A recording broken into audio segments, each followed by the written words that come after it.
श्रीदक्षिणामूर्त्यष्टकम्। विश्वं दर्पणदृश्यमाननगरी तुल्यन्निजान्तर्गतं पश्यन्नात्मनि मायया बहिरिवोद्भूतं यथा निद्रया।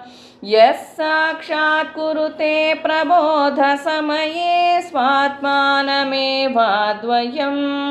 तस्मै श्रीगुरुमूर्तये नमः इदं श्रीदक्षिणामूर्तये।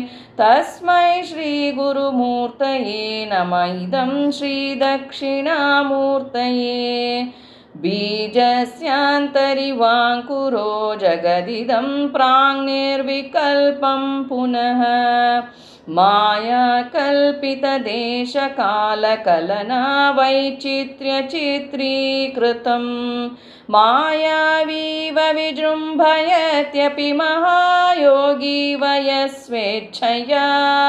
तस्मै श्रीगुरुमूर्तये नमः इदं श्रीदक्षिणामूर्तये। तस्मै श्रीगुरुमूर्तये नमः इदं श्रीदक्षिणामूर्तये। यस्यैव स्फुरणौ सदात्मकमसत्कल्पार्थकं भासते साक्षात् तत्त्वमसीति वेदवचसा यो बोधयत्याश्रितान्। यत् साक्षात्करणात् भवेन्न पुनरावृत्तिर्भवाम्भोनिधौ तस्मै श्रीगुरुमूर्तये नमः इदं श्रीदक्षिणामूर्तये। तस्मै श्रीगुरुमूर्तये नमः इदं श्रीदक्षिणामूर्तये। नानाच्छिद्रघटोदरस्थितमहादीपप्रभाभास्वरं ज्ञानं यस्य तु चक्षुरादिकरणद्वारा बहिस्पन्दते जानामीति तमेव भान्तमनुभात्येतत् समस्तं जगत्। तस्मै श्रीगुरुमूर्तये नमः इदं श्रीदक्षिणामूर्तये। तस्मै श्रीगुरुमूर्तये नमः इदं श्रीदक्षिणामूर्तये। देहं प्राणमपीन्द्रियाण्यपि चलां बुद्धिं च शून्यौ विदुः स्त्रीबालान्धजडोपमास्त्वहमिति भ्रान्ता भृशं वादिनः मायाशक्तिविलासकल्पितमहाव्यामोहसंहारिणे। तस्मै श्रीगुरुमूर्तये नमः इदं श्रीदक्षिणामूर्तये। तस्मै श्रीगुरुमूर्तये नमः इदं श्रीदक्षिणामूर्तये। राहुग्रस्तदिवाकरेन्दुसदृशो मायासमाच्छादनात् सन्मात्रः करणोपसंहरणतो यो भूत्सुषुप्तः पुमान् प्रागस्वाप्समिति प्रबोधसमये यः प्रत्यभिज्ञायते तस्मै श्रीगुरुमूर्तये नमः इदं श्रीदक्षिणामूर्तये।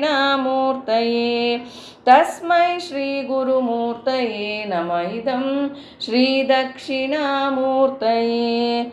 बाल्यादिष्वपि जाग्रदादिषु तथा सर्वास्वस्थास्वपि व्यावृत्तास्वनुवर्तमानमहमेत्यन्तस्फुरन्तं सदा स्वात्मानं प्रकटीकरोति भजता यो मुद्रया भद्रया।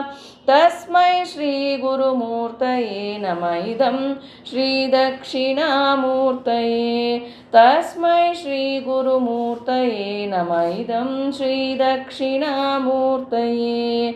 विश्वं पश्यति कार्यकारणतया स्वस्वामि सम्बन्धतः शिष्याचार्यतया तथैव पितृपुत्राद्यात्मना भेदतः स्वप्ने जाग्रति वाय एष पुरुषो मायापरिभ्रामितः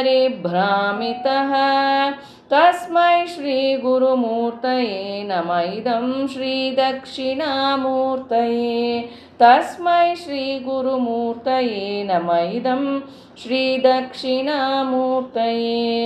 भूरम्भांसनलो नीलोऽम्बरमहर्नाथो हिमांशुः पुमान् इत्याभाति चराचरात्मकमिदं